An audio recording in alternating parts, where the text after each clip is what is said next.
Okay, this is the PCM and TCM out of a 2005 Jeep Liberty, the 3.7 liter V6.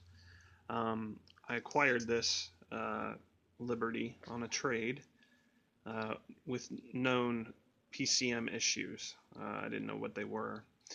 The previous owner had swapped a new PCM into it with the same issues, so doing some reading, I decided I was up for the challenge of it.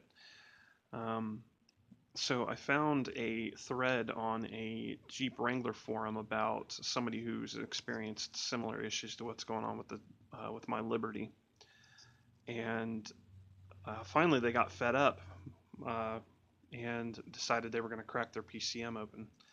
And what they found was that these pins had lots and lots of corrosion.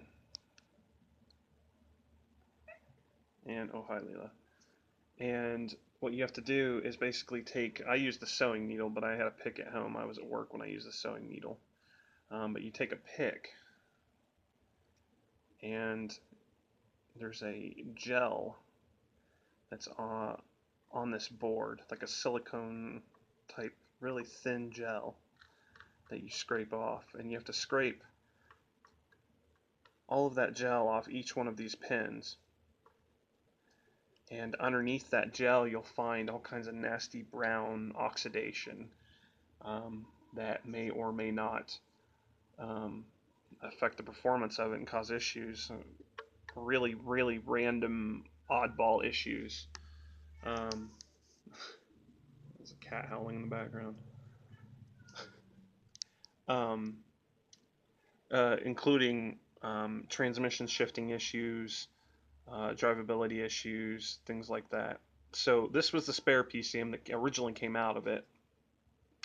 Um, so basically, I took a sewing needle. I actually used the back side of the sewing needle where the eye is and scraped all of the gel. You see this gel here? All of that gel off of these pin connectors.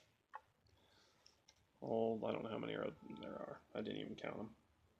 You can still kind of see some of the corrosion that may have been there. But it's a nasty oxidation. And I used contact cleaner, but that wasn't quite good enough, so I went and bought some stuff called Deoxit. Deoxit is supposedly really the best of the best with regards to this kind of stuff. So I went to Radio Shack and bought that. And I sprayed that on there, and I also sprayed the underside, the connectors.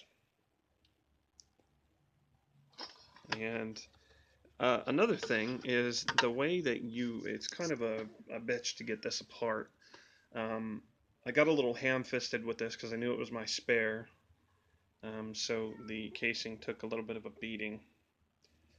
But more or less, if I can do this with one hand,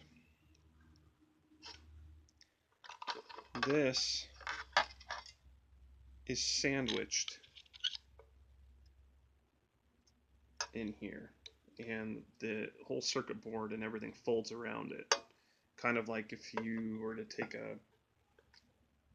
almost like a taco is the best way I can describe it, an aluminum taco with that piece being the middle.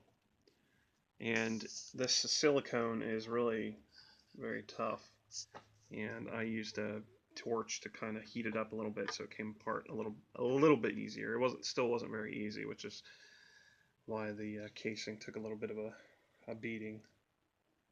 But yeah, that's what I did. I have yet to know whether it works or not, but we shall see here soon once I get it back together. And oh, also what you can do is I noticed that some of these pads here,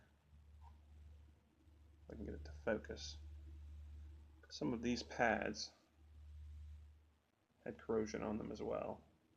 So I scraped the gel off of them and used the toothbrush that had deoxit on it and brushed it on there.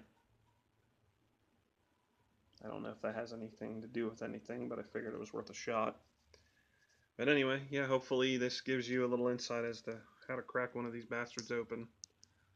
I'm going to put this together and see how well it worked.